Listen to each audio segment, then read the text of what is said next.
I've been thinking a lot lately about like how my relationship with money as a kid, it really like impacts how I handle it now, and especially how it affects, how I talk to my own kids about finances.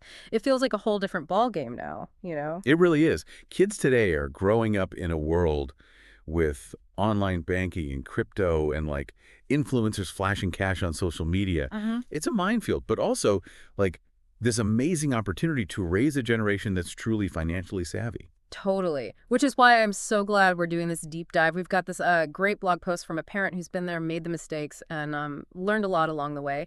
It's called The 9 Money Mistakes Parents Make with Their Kids. Oh, I love that. There's so much wisdom in learning from our own like experiences, right? And this blog post is full of those aha moments that can help us course correct and parent from a more informed place. Absolutely. And the first mistake the author addresses, it like really hit home for me.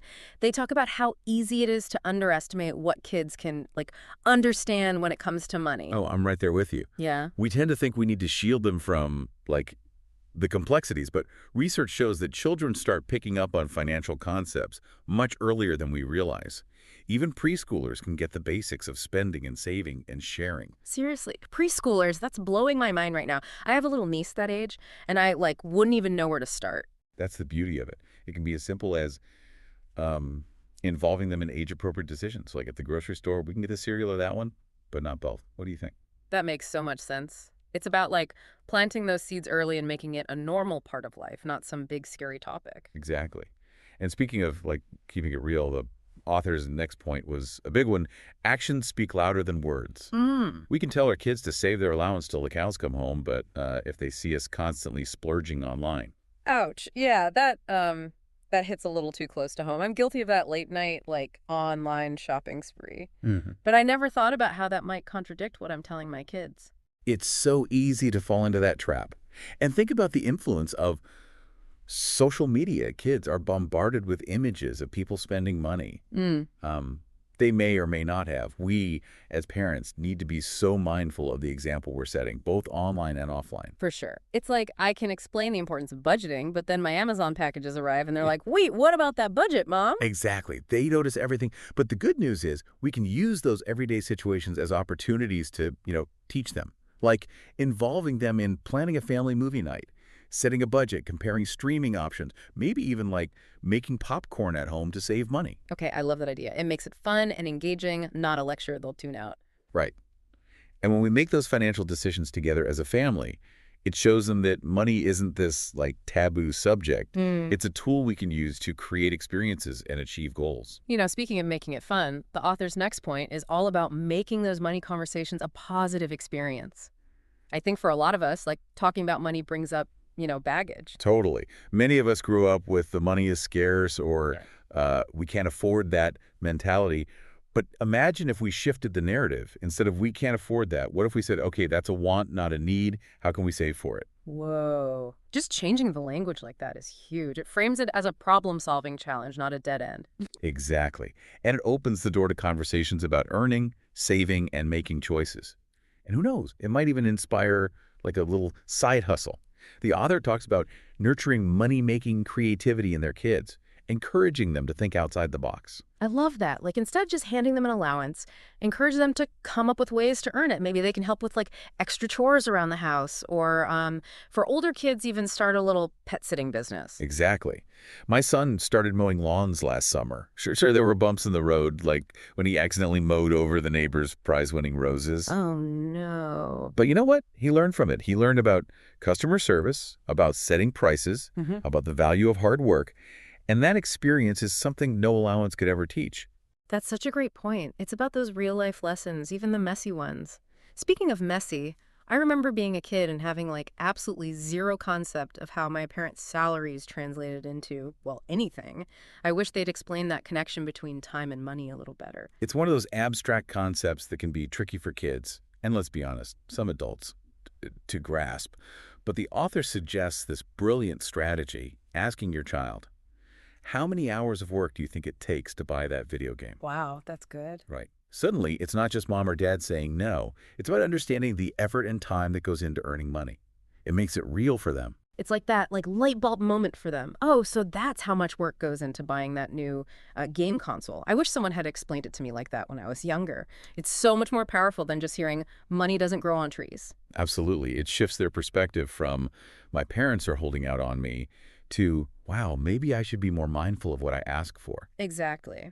And speaking of things we might not like fully appreciate as kids, the author also delves into the, sometimes scary world of investing.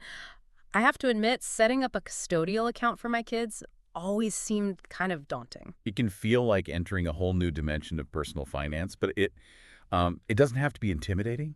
Think of it like this. Remember how we talked about that Yeah. Lego loving kid? No. Well, investing in a company like Lego is like owning a tiny piece of it.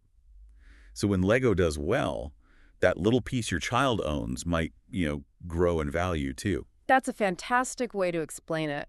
I wish I had learned about investing like that. It makes it so much more tangible and like exciting than just numbers on a screen. Right. And as they get older, you can start involving them a bit more. Maybe show them how to research different companies or let them choose like a stock to follow. Oh, that's a cool idea. So instead of just telling them to save their allowance, they can see how their money could potentially grow over time. Exactly. It teaches them about delayed gratification and the power of compound interest.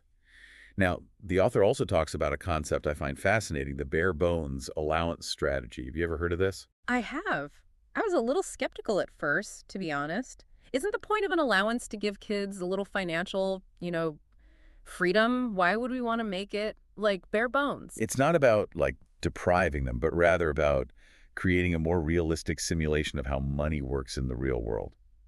Think about it. Most of us don't have unlimited funds magically appearing in our bank accounts each week. Right. We have to earn it, budget it, and make choices about where it goes. Exactly. So with the bare bones approach, you're essentially giving them enough to cover their basic needs or a couple of wants. Then if they desire anything beyond that, they need to, explore ways to earn extra cash. So it circles back to that idea of nurturing their entrepreneurial spirit. Love that. Yes, it encourages them to be resourceful, develop good work ethic, and learn to prioritize their spending. Okay, this is making me rethink my whole allowance strategy. Now, I know we have to talk about the D word debt. Even as adults, it can feel like a loaded topic. How do we even begin to like unpack that with our kids? You're right, it can feel intimidating. But like most things, it's about starting with age-appropriate conversations. Hmm. For younger children, you can talk about borrowing and lending using, everyday examples. Like if they want to borrow $1 for a snack at the park, they promise to pay you back later. Exactly. It introduces the basic concept of owing someone something and the importance of, repayment. It's such a simple concept, but it like lays the groundwork for understanding more complex ideas later on. Exactly. As they get older, you can start explaining the concept of interest. That borrowing money usually comes with an extra cost. And as they approach their teenage years, that's when you can really start unpacking the difference between good debt and bad debt. Okay, break that down for me because honestly, I'm not sure I even fully grasped that distinction until like recently. I hear you. It can be confusing. Let's use an example. Imagine taking out a loan to buy a house. That's typically considered good debt. Because you're investing in something that will hopefully like increase in value over time. Exactly. You're building equity with each mortgage payment, and you're also creating a, home, something that adds value to your life beyond just the financials. That makes sense. Now, what about the not so good debt? Think of things like high-interest credit cards or those buy now, pay later programs. They can be tempting for instant gratification, but if you're not careful, those interest charges can pile up faster than you can say credit limit. Yikes. It's like that saying, buyer beware. We really need to equip our kids with the knowledge to make smart choices and like avoid falling into those debt traps. Absolutely. It's about empowering them, not scaring them. We don't want them to be afraid of debt, but to, use it responsibly as a tool when needed. It's like giving them the map and compass to navigate the sometimes treacherous terrain of personal finance. I love that analogy. We're not just handing them a wad of cash and saying good luck. We're equipping them with the knowledge, skills, and perspective to like thrive financially. It's amazing how much we've unpacked today. We talked about how even little ones are absorbing financial concepts, the power of modeling good habits, making money conversations a positive experience, and even tackled those bigger topics like investing and debt. It's a lot to process, but what I love about this approach is that it's all about taking, small, consistent steps. Hmm. It's not about being a financial expert overnight, but about being intentional and making these conversations a regular part of, like, family life. Exactly. It's a journey, not a destination, right? We as parents are learning and growing right alongside our kids. And who knows, we might even pick up a few good financial habits ourselves along the way. Absolutely. Now, before we wrap up, I want to circle back to something you mentioned earlier, the influence of social media. It's a whole other beast, isn't it? It really is. Everywhere they look, there's someone flaunting the latest gadgets, designer clothes, you name it. How do we even begin to compete with that and teach our kids about, like, being content and valuing experiences over material possessions? It's a constant conversation for sure. We need to help them develop those critical thinking skills to, question what they see online. Like, is that influencer really happy? Or do I need that new phone? Or is it just hype? So important. It's about teaching them to be savvy consumers of information, both online and offline. Yes. And ultimately, it circles back to our values. What matters most to our family? Is it kindness, generosity, experiences, creativity?